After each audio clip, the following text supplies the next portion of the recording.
Hello बच्चों, नमस्कार। कैसे हैं आप लोग? उम्मीद करता हूं आप सभी अच्छे होंगे। आज हम जिस टॉपिक पर बात करेंगे वो है एसएससी सीजीएल। आप सभी लोगों के मन में ये रहता है कि क्या है, कैसे पढ़ना होता है, कितनी सैलरी मिलती है। कोई डाउट इस वीडियो को देखने के बाद नहीं रहेगा। एसएससी क्या है? स्टाफ सिलेक्शन कमीशन है जो यूपीएससी के बाद में उच्चतम दर्जे की एग्जाम्स की तैयारी करवाता है, यानी आपकी एग्जाम्स लेते हैं। इसमें मैं आपको सबसे टॉप लेवल की एग्जाम है एसएससी सीजीएल और इसकी पूरी जानकारी आपको पॉइंट टू पॉइंट देने वाला हूं। आप ये सोचिए, जो 6 पॉइंट हैं इसके बाद में आपका कोई डाउट नहीं रहेगा, इसलिए वीडियो को लास्ट तक देखना। और लास्ट में मैं आपको कुछ मेरी गाइडेंस की सलाह भी आपको दूंगा, इसलिए वीडियो के लास्ट तक जरूर बने रहना। सबसे पहले मैं आपको बताता हूं कि आपकी योग्यता, क्वालिफिकेशन क्या होनी चाहिए, सैलरी कितनी होगी, वर्क प्रोफाइल क्या होगा, सिलेबस क्या होगा, प्रमोशन कहां तक पहुंचेंगे, क्या आप मिनी आईएएस बन सकते हैं, और पोस्ट जो है वो कौन कौन सी आपको इसके अंदर मिलने वाली है। एक एक पर डिटेल से चर्चा करूंगा, वीडियो को लास्ट तक जरूर देखना, ठीक है। सबसे पहले बात करते हैं क्वालिफिकेशन की। आपके पास एसएससी सीजीएल के लिए ग्रेजुएशन होना जरूरी है। ग्रेजुएशन आपके पास किसी भी सब्जेक्ट से हो, आप बीटेक हैं, बी हैं तो भी चलेगा, और इससे ऊपर का है तो भी चलेगा, आप पोस्ट ग्रेजुएशन है तो भी चलेगा। लेकिन आपकी एज जो है वो 18 साल से अधिक होनी चाहिए, और कुछ पोस्ट के लिए 30 साल और कुछ पोस्ट के लिए 27 साल, और कैटेगरी के अनुसार रिलैक्सेशन अलग से है। इसमें एसएससी के द्वारा हर वर्ष वैकेंसी निकाली जाती है। कई बार 8,000, कई बार 10,000, वेरिएशन आता रहता है, लेकिन तकरीबन आप 8-10 हजार वैकेंसीज हर वर्ष आती है। इसका सबसे बड़ा बेनिफिट यही है। चलिए इसके साथ आपको बताता हूं सैलरी नंबर 2 पर। यहां पर सेंट्रल गवर्नमेंट्स में लेवल डिसाइड होता है। आपको एसएससी सीजीएल में लेवल 8 से लेवल 4 तक की जॉब्स मिलती हैं। अगर ग्रेड पे यानी ओल्ड पैटर्न में देखें तो आपको 2400 ग्रेड पे से 4800 ग्रेड पे तक की जॉब यहां पर मिलती है। 4800 ग्रेड पे में आपका बेसिक 47,600 होता है। ये सैलरी के डिसाइडिंग फैक्टर होते हैं। डियरनेस अलाउंस यानी महंगाई भत्ता, ये भी सरकार के द्वारा वर्ष में 2 बार बढ़ाया जाता है। बहुत सारी चीजें हैं, इंक्रीमेंट बहुत ज्यादा है सैलरी में, 26,000 आज के हिसाब से 55%। एक्स सिटी का एचआरए, हम सिटी में वेरिएशन कर सकते हैं। XYZ 3 कैटेगरी की सिटीज होती है, हम एक्स सिटी मान के चल रहे हैं, लाइक दिल्ली, मुंबई, बेंगलुरु, चेन्नई। ये ट्रैवल अलाउंस है, आपको हर महीने मिलता है 5580 रुपए। टोटल सैलरी अगर आप एसएससी सीजीएल में टॉप पोस्ट पाते हैं ना, तो आपको 93,640 रुपए मिलेगा। उसमें से कुछ डिडक्शंस होंगे, और ये डिडक्शंस आपके बेनिफिट है, ये नुकसान नहीं है। और ये डिडक्शंस भी मैं आपको अलग से बताऊंगा, 7 बेनिफिट के रूप में मैंने अलग से वीडियो बना रखी है इसके लिए, कि सेंट्रल गवर्नमेंट में 7 बेनिफिट क्या मिलते हैं जॉब में। तो यहां पर ये डिडक्शंस होने के बाद लगभग आपके 85,640 रुपए बनेगा। अब आप सोचिए कि हर मंथ इतना रुपए आपके पास आएगा तो आप क्या क्या करिएगा। इसके अलावा आपको ये बताता हूं कि अगर इसमें आप लोवेस्ट सैलरी वाली जॉब भी आपको मिलती है सीजीएल में, तो यहां पर बेसिक आपका 25,500 रहता है, यानी कि लगभग आधे से ज्यादा बेसिक है। तो आपकी जो सैलरी है वो लगभग आपकी 42,000 से ऊपर बनेगी, अगर आप पीए या ऐसे वाली पोस्ट भी पाते हैं। ये भी मैं बताऊंगा कौन सी पोस्ट होती है, वो सारी चीजें आपको आगे बताऊंगा। पर आप ये मान के चलिए कि आपका वेतन जो आपके अकाउंट में आएगा वो 42-43 हजार से कम कहीं नहीं आएगा, और 85,000 मैक्सिमम तक आ सकता है। अब ये आप पर डिपेंड करता है कि आप तैयारी करके कितने नंबर लाते हैं। ये सारी चीजें मैं बताऊंगा आप लोगों को, रुके रहिए। 7 बेनिफिट क्या है?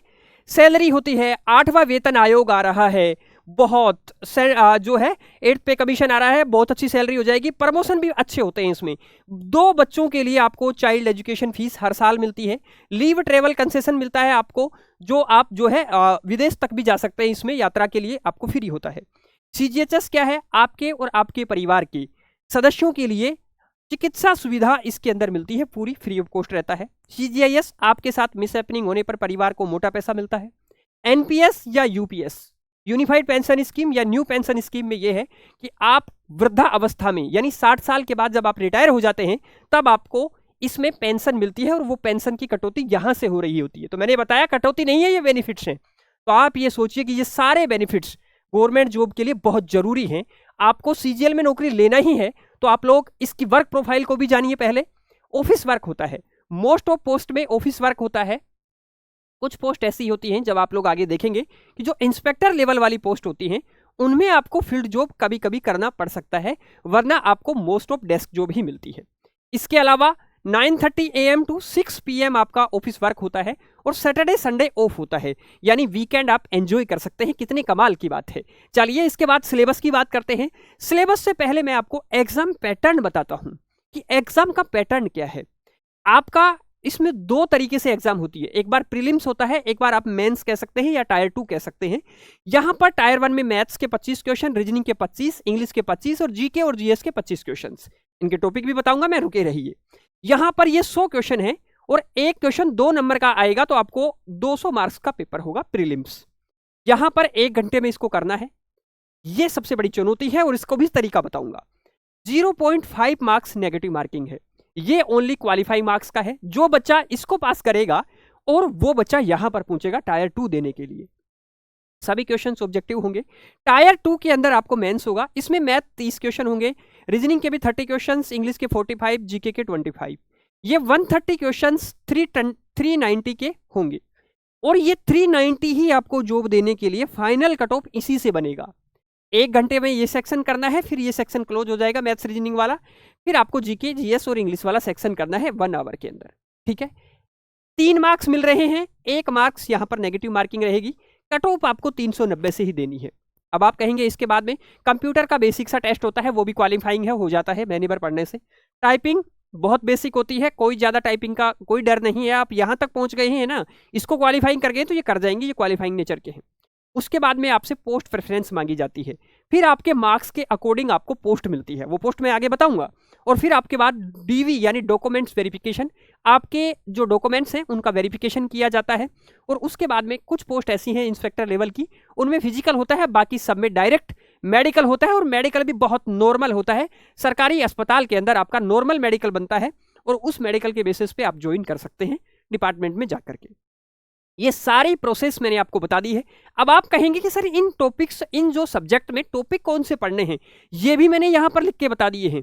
तो सबसे पहले हमें क्या करना है, प्रीलिम्स क्लियर करना है, उसके बाद में मेंस क्लियर करना है। और जिन बच्चों ने प्रीलिम्स क्वालिफाई है, फाइनल पोस्ट 390 से मिलेगी, ये बात याद रखनी है। उसके बाद में आप लोगों के टॉपिक्स मैंने दिए हैं, आप लोग इन टॉपिक्स का एसेस ले सकते हैं एक बार और इनको नोट डाउन कर सकते हैं। बहुत ही बेहतरीन टॉपिक्स हैं। देखिए मैथ्स के अंदर आपको परसेंटेज, प्रॉफिट लॉस रेशियो और ये एलिगेशन वगैरह है, और उसके बाद में मेंसुरेशन, ट्रिग्नोमेट्री, अलजेब्रा, ये सारे टॉपिक्स हैं। प्रोबेबिलिटी भी आती है इसमें। यहाँ पर ऐसे ही रीजनिंग के टॉपिक्स हैं। ग्रामर में वोकैब है, रीडिंग कॉम्प्रीहेंशन और ग्रामर है। इसके ग्रामर के कुछ टॉपिक हैं, 7-8-10 टॉपिक्स हैं।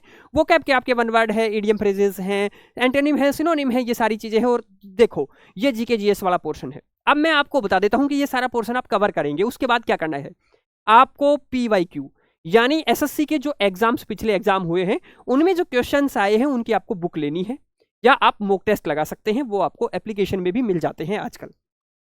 मॉक टेस्ट क्यों लगाने हैं, क्योंकि आपको एक्यूरेसी बढ़ानी है, प्लस में आपको टाइम कंज्यूम करना है। मैंने बताया था ना प्रीलिम्स में आपको 1 घंटे में 100 क्वेश्चन करने हैं।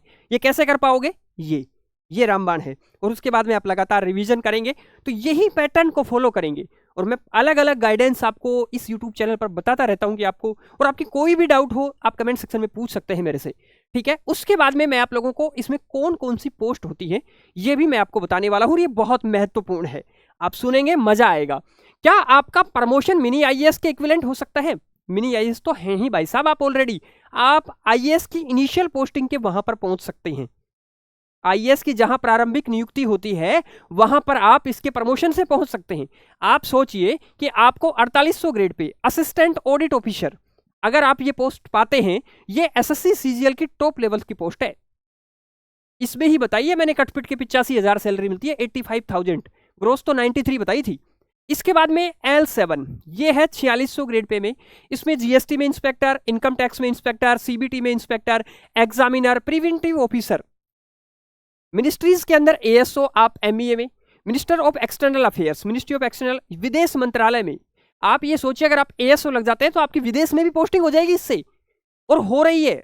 इसमें सिलेक्शन होने पर विदेश में पोस्टिंग हो रही है, ठीक है। CSS कैबिनेट सेक्रेटरी, जो भी मिनिस्ट्रियली जो आपके कैबिनेट सेक्रेटरीट में आती है उन मिनिस्ट्रीज में भी, IB में, रेलवे के अंदर आप ASO लग सकते हैं, सेंट्रल विजिलेंस कमीशन में लग सकते हैं, सेंट्रल अपील ट्रिब्यूनल जो कोर्ट होता है उसमें लग सकते हैं आप कैट के अंदर।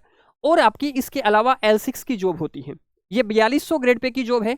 इसमें सब इंस्पेक्टर NIA होता है, डिविजनल अकाउंटेंट होता है, JSO होता है। इसके अलावा स्टैटिस्टिकल इन्वेस्टिगेटर वगैरह की एक आधी और पोस्ट है। अगर आपके पास स्टैटिस्टिक्स है, ग्रेजुएशन में स्टैटिस्टिक्स है, मैथ्स और स्टैटिस्टिक्स है ग्रेजुएशन में, तो आप लोगों के लिए अलग से एक पेपर और लगता है, तो उसके द्वारा आप स्टैटिस्टिकल इन्वेस्टिगेटर भी बन सकते हैं। सांख्यिकी वालों के लिए L5 के अंदर 2800 ग्रेड पे की जॉब है।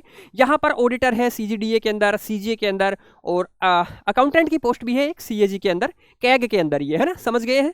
उसके अलावा L4 के अंदर 2400 ग्रेड पे। ये पहले CHSL में होती थी। CHSL क्या है? ये SSC के द्वारा करवाए जाने वाली ग्रेजुएशन के बाद में 12th लेवल की एग्जाम है, यानी ये क्लर्कियल पोस्ट है। इसमें आप लोगों के ये पहले एग्जाम इसी में होता था, ये PA और SA वाला, ये 2 एग्जाम, ठीक है। तो इसमें टैक्स असिस्टेंट, UDC और सोर्टिंग असिस्टेंट है, और ये पोस्टल असिस्टेंट है।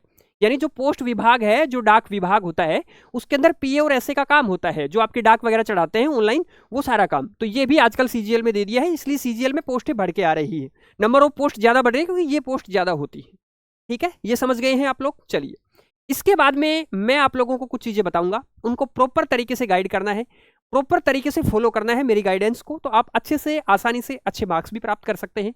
तो मैं आपको बता दूं, प्ले स्टोर पर हमारा एप्लीकेशन है नोट्स गुरुजी, वहां से आपको 1 रुपया प्रतिदिन, आपके एग्जाम के 90 दिन बच रहे हैं तो आप 90 दिन का कोर्स एक साथ ले सकते हैं।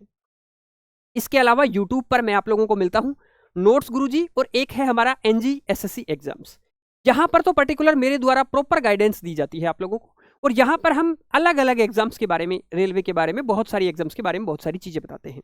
मैं यूट्यूब चैनल पर क्या करता हूं, आप लोगों के लिए 10 मिनट कंसेप्ट क्लियर शो लेकर के आया हूं। ये 50+ टॉपिक्स हैं जीके की, ये मैं आपको कवर करवाऊंगा 10 मिनट, 1 घंटे के अंदर। 1 घंटे का मैटर आपको 10 मिनट में मिलेगा इस शो के अंदर। प्रॉपर गाइडेंस चाहिए आपको, कोई भी क्यूरी हो तो वहां पर वीडियो में अलग अलग एग्जाम्स के लिए, जैसे MTS के लिए, CHSL के लिए अलग अलग वीडियोस बना के डालता रहता हूं, ठीक है। और अगर आप कोई भी डाउट है तो आप यहां पर कमेंट जरूर करें, और वहां पर मैं व्यक्तिगत रूप से पर्सनली आप लोगों को रिप्लाई करता हूं। तो आप लोगों के दिमाग में अब भी कोई डाउट है तो आप कमेंट कर सकते हैं। मेरे हिसाब से कोई डाउट बचा नहीं है, लेकिन फिर भी आप लोगों का जिज्ञासु दिमाग है, कुछ पूछ सकता है मुझसे, तो जरूर कमेंट सेक्शन में पूछें, और मैं पर्सनली रिप्लाई दूंगा, और आप संतुष्ट भी होंगे, ये मेरा वादा है। चलिए, धन्यवाद, नमस्कार।